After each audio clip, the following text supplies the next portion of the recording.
मात्र बातमीपत्राची सुरुवात करणार आहोत आपण तमिळनाडूमधल्या राजकीय घडामोडींनी।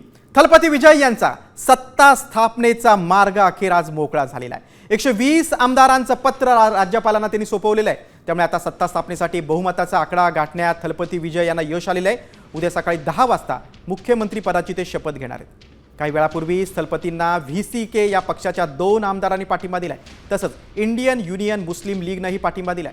त्यामुळे 118चा बहुमताचा आकडा गाठण्यात थलपती विजय यांच्या पक्षाला यश आलं।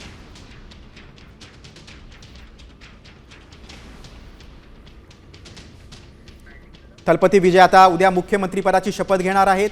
गेल्या 2 ते 3 दिवसांपासून आपण बघतोय तमिळनाडूमध्ये राजकीय घडामोडींना खूप वेग आला होता।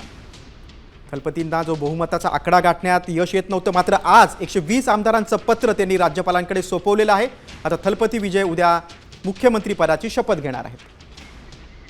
आपण अधिक माहिती घेऊया आमचे प्रतिनिधी शिवाजी शिंदे यांच्याकडनं। शिवाजी, थलपती विजय यांचा उद्या अखेर मुख्यमंत्री पदाची शपथ घेणार आहेत, मात्र गेल्या 2-3 दिवसापासून ज्या घडामोडी पाहिल्या तर कुठेतरी आपण म्हणू शकतो की हे जे राजकारण होतं ते शिगेला पोहोचलं होतं, त्यांना रोखण्याचा प्रयत्न होत होता थलपती विजयांना।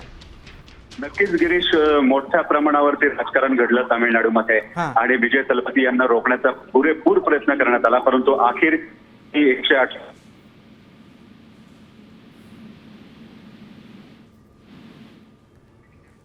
थलपती विजय यांचा उद्या मुख्यमंत्री पदाची ते शपथ घेणार आहेत। 10 वाजता हा सगळा सोहळा होणार आहे। आज त्यांनी 120 आमदारांच्या पाठिंब्याचं पत्र राज्यपालांकडे सोपवलेलं आहे।